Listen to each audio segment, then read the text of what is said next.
የኦነጉ መስራች ስለ ቀይ ባህር አንጋፋው የኦነግ መስራች ወደባችንን ያጣነው በሴራ ነው ብለዋል።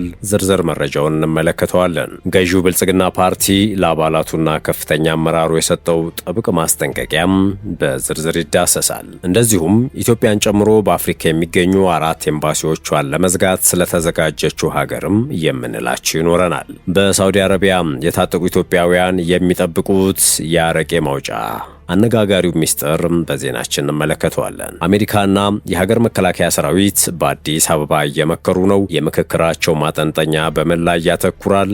እንመለስበታለን። ጤና ይስጥልን። የሰዓቱ የመረጃ ጥንቅራችን እነዚህንና ሌሎች ወቅታዊ ጉዳዮችን የሚያስመለክታችሁ ይሆናል። እንደተለመደው እየሰማችሁን አብራችሁን ቆዩ።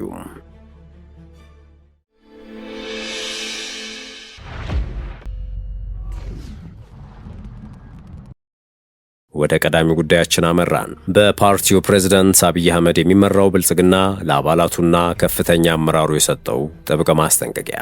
ገዢው ብልጽግና ፓርቲ በሀገራዊ ምክክሩ ላይ አዲስ አበባና ድሬዳዋ ተጠሪነታቸው ለፌዴራሉ መንግስት ሆኖ እንዲቀጥል አቋም መያዙን ከምክክር ጉባኤው የሚወጡ መረጃዎች አረጋግጠዋል። አዲስ አበባ የኦሮሚያ ክልል አካል እንድትሆን በምክክሩ ላይ የቀረበውን አማራጭ የደገፉ አመራሮቹና አባላቱ አቋማቸውን ካልቀየሩ ከአመራርነት እስከ መነሳት የሚደርስ እርምጃ ሊጠብቃቸው እንደሚችል ፓርቲው ከተመካካሪ አባላቱ ጋር እሁድ ዕለት ባካሄደው ስብሰባ ላይ እንዳስጠነቀቀ ምንጮች ይፋ አድርገዋል። ፓርቲው አሁን ካለው የፓርላማ መንግስታዊ አወቃቀር ስርዓት ይልቅ ፕሬዝዳንታዊ አወቃቀርን መደገፉን የጠቀሱት ምንጮች የሀገሪቱን ሰንደቅ ዓላማ የመደብ ቀለማት ለድርድር አላቀርብም የሚል አቋም መያዙንም ገልጸዋል።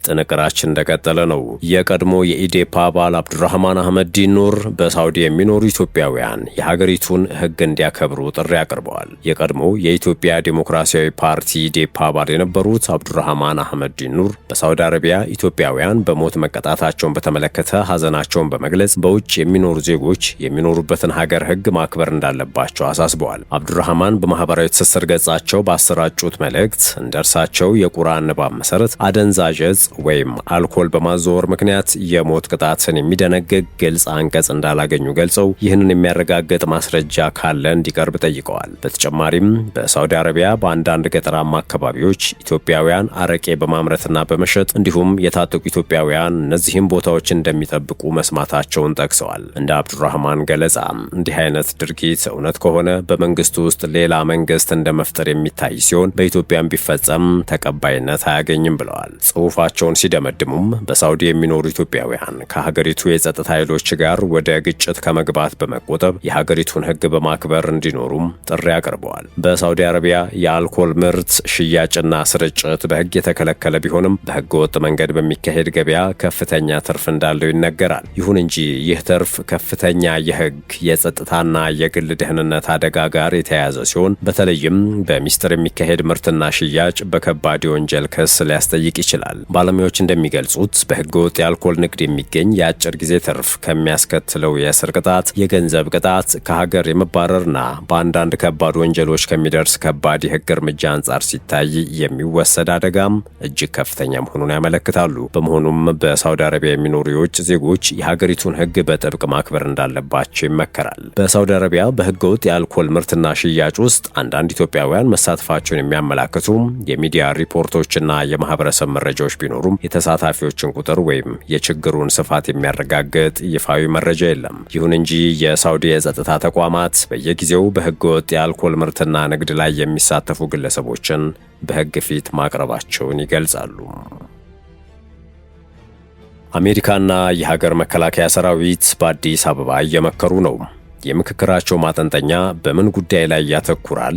እንመልከተው። የኢትዮጵያ መከላከያ ሰራዊትና አፍሪኮም ያዘጋጁትና በአፍሪኮምና በአፍሪካ ሀገራት መካከል በወታደራዊ ሎጂስቲክ፣ የቴክኖሎጂ ፈጠራና አቅም ግንባታ ዙሪያ በቅንጅት በመስራት በአህጉሪቱ የጋራ ደህንነትን ለማረጋገጥ እንዲችሉ ያለመ አህጉራዊ የሎጂስቲክስና ኮሚዩኒኬሽን ስብሰባ በአዲስ አበባ በመካሄድ ላይ ነው።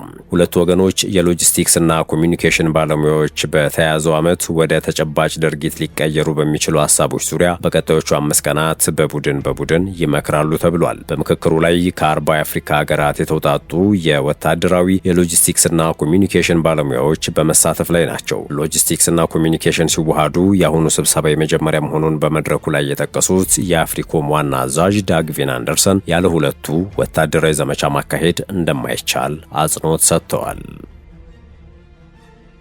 ጥንቅራችን እንደቀጠለ ይገኛል። የኦነጉ መስራች ስለ ቀይ ባህር። ፖለቲከኛው ሌንጮ ለታ ኢትዮጵያ በቀይ ባህር ላይ የነበራትን ታሪካዊና ጂኦፖለቲካዊ የበላይነት እንድታጣ ያደረጋት የ1983ቱ የሽግግር ወቅት በህወሓትና በሻዕቢያ መካከል በህጋዊ ሰነድና ድርድር ሳይደገፍ በተፈጸመ ሴራ መሆኑን አስታውቀዋል። ከኢቲቪ አዲስ ቀን ጋር ቃለ ምልልስ ያደረጉት የኦሮሞ ነጻነት ግንባር መስራችና የቀድሞ አመራር አቶ ሌንጮ ለታ በወቅቱ በነበረው የፖለቲካ ሴራ ኤርትራ እንድትገነጠል ሲደረግ የኢትዮጵያን የረጅም ጊዜ ብሔራዊ ጥቅም ያላገናዘበና በሁለትዮሽም ሆነ በባለብዙ ወገን ዓለም አቀፉ ላይ ያልተደገፈ ውሳኔ መሆኑን አብራርተዋል። በዚህም ምክንያት የኤርትራ ጊዜያዊ መንግስት የአሰብን ወደብን ጨምሮ ሙሉ የባህር ዳርቻውን በፖለቲካ ሴራ እንዲቆጣጠር መደረጉን ገልጸዋል። ኢትዮጵያ የባህር በር ማጣቷ በህዝቧና በኢኮኖሚዋ ላይ ከፍተኛ ጫና የፈጠረ ሲሆን ሀገራችን ለውጭ ንግድ እንቅስቃሴ በየዓመቱ በቢሊዮን የሚቆጠር ዶላር ለወደብ ኪራይ እንድታወጣ አድርጓታል። ይህም የትራንስፖርት የምግብና የኢንዱስትሪ ጥሬ ዕቃዎች ዋጋ እንዲንር በማድረግ የዜጎችን የዕለት ተዕለት ኑሮ የተፈተነበት ሁኔታ ተፈጥሯል። ከጊዜ ወደ ጊዜ እየጨመረ ከመጣው የህዝብ ቁጥርና የኢኮኖሚ እድገት አንጻርም የባህር በር ማግኘት የፖለቲካ ቅንጦት ሳይሆን የህልውና ጉዳይ መሆኑን አቶ ሌንጮ አብራርተዋል። ጠቅላይ ሚኒስትር አብይ አህመድ የኢትዮጵያን የባህር በር ያሳጣው ውሳኔ በህዝብ በፓርላማ ወይም በካቢኔ ያልተወሰነና ህጋዊና መሰረታዊ ሰነድ የሌለው መሆኑን መጠቆማቸው ይታወሳል። ጠቅላይ ሚኒስትሩ የህዝብ ተወካዮችና ካቢኔው ሳያውቁት የኢትዮጵያን የባህር በር ባለቤትነት ያሳጣው የፖለቲካ ሴራ ውሳኔ እንዴትና በማን ተወሰነ ብሎ ጥያቄ ማንሳት ተገቢ ነው ሲሉም መናገራቸው አይዘነጋም። በአሁኑ ወቅት ኢትዮጵያ የባህር በር ፍላጎቷን በህጋዊና ዲፕሎማሲያዊ መንገድ ለማስከበር የምታደርገው ጥረት ይህን ታሪካዊ ስህተት ለማስተካከልና የሀገራችንን የረጅም ጊዜ ኢኮኖሚና ደህንነትን ለማረጋገጥ እያለመ መሆኑ ይገለጻል። ወደ ሌላኛው ጉዳያችን አመራን።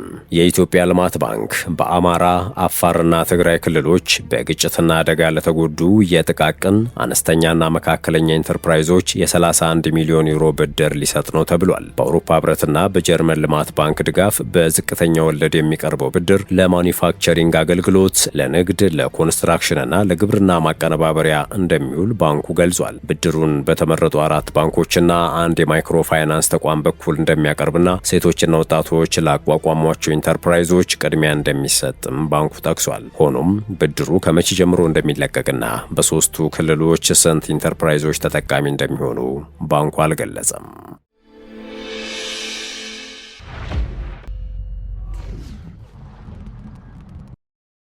በመጨረሻም ኮሎምቢያ በኢትዮጵያ ጨምሮ በአፍሪካ የሚገኙ 4 ኤምባሲዎቿን ለመዝጋት አቅዳለች። በኢትዮጵያ የሚገኘውን ጨምሮ በአፍሪካ በሚገኙ 4 ሀገራት ያሉ የኮሎምቢያ ኤምባሲዎች በአዲሱ ፕሬዝዳንት አቤላርዶ ዴላ ኤስፕሪላ መንግስት ሊዘጉ መታቀዳቸውን ቢዝነስ ኢንሳይደር አፍሪካ ዘግቧል። እንደ ዘገባውም ነሐሴ 7 ስልጣን የሚረከቡት ፕሬዝዳንት ዴላ ኤስፕሪላ በዲፕሎማሲያዊ መዋቅሩ ላይ በሚያደርጉት የመጀመሪያ ማሻሻያ 14 ኤምባሲዎችን ለመዝጋት አቅደዋል። ከእነዚህ መካከል በኢትዮጵያ፣ ደቡብ አፍሪካ፣ ጋና እና ሴኔጋል የሚገኙት ኤምባሲዎች ይገኙበታል። በተጨማሪም በአልጄሪያ፣ አዘርባይጃን፣ ባርቤዶስ፣ ኩባ፣ ቼኪያ፣ ሄይቲ፣ ሃንጋሪ፣ ማሌዥያ፣ ኒካራጓ እና ሮማኒያ ያሉ የዲፕሎማቲክ ተልእኮችም በእቅዱ ውስጥ ተካተዋል። ዘገባው እንደሚለው የሀገሪቱ መንግስት 15 የቆንጽላ ጽህፈት ቤቶችንም ለመዝጋት እንዲሁም በፍልስጤም አዲስ የዲፕሎማቲክ ተልእኮ የመክፈት እቅድን አለው ተብሏል። እንደ ቢዝነስ ኢንሳይደር አፍሪካ ዘገባም ይህ እርምጃ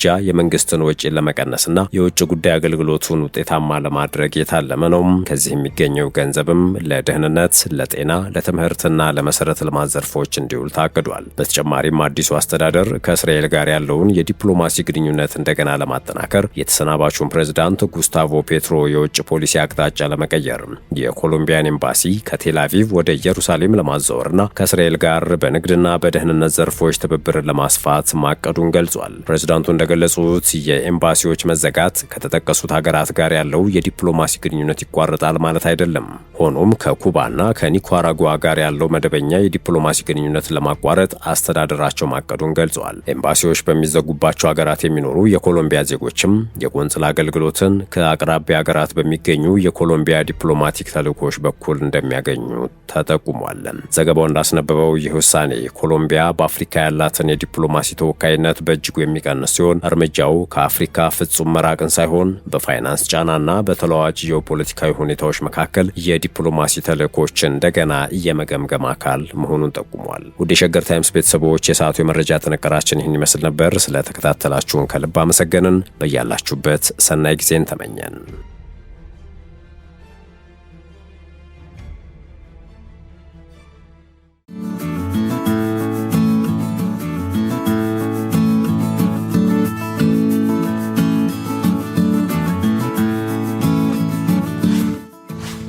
ሸገር ታይምስ ሚዲያን ሰብስክራይብ በማድረግና ደወሉን በመጫን ይከተሉን።